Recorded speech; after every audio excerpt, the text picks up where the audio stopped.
पश्चिम बंगाल बन रहा जिहादी गतिविधियों का गढ़। सुनियोजित तरीके से उपद्रव मचा रहे उन्मादी।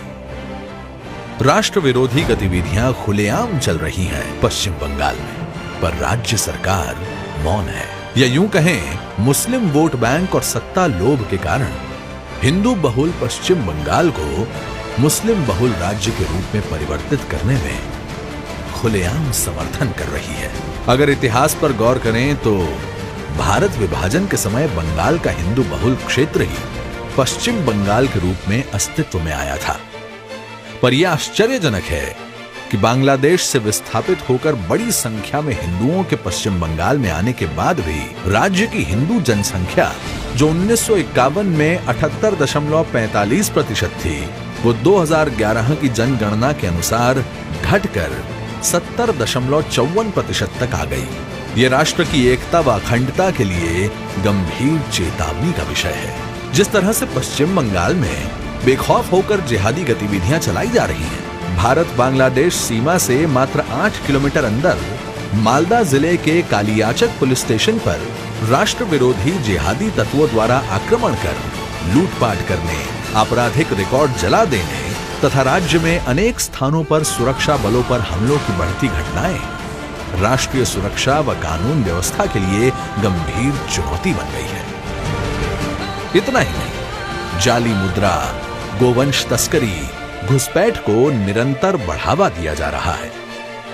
वर्धमान बम विस्फोट की जांच करते समय एनआईए द्वारा यह पाया गया कि पूरे राज्य में कई आतंकी समूह सक्रिय हैं।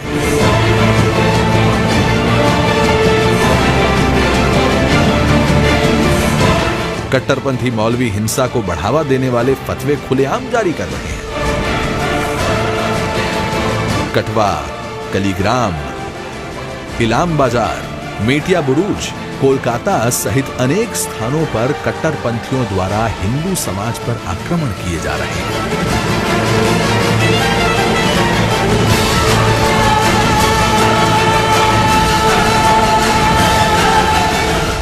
जिसके कारण हिंदू समाज बड़ी संख्या में पलायन को विवश हो रहा है। धूलागढ़ में 13-14 दिसंबर 2016 को हिंदू समाज पर सुनियोजित आक्रमण में आगजनी, लूटपाट व महिलाओं से दुर्व्यवहार की विभत्स घटनाएं हुई। आज सोमाने बोलছে पाकिस्तान जिंदाबाद, हिंदू हटाओ, এখান থেকে সারা খুব স্লোগান দিয়ে।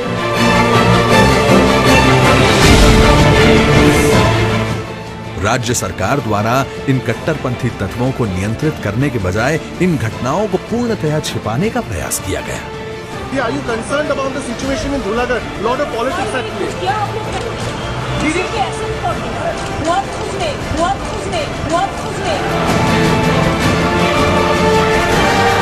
इतना ही, राज्य सरकार सुनियोजित तरीके से उपद्रव मचा रहे उन्मादी कट्टरपंथियों को मंत्री पद व अन्य महत्वपूर्ण राजनैतिक व शासकीय पद देकर प्रोत्साहन दिया जा रहा है।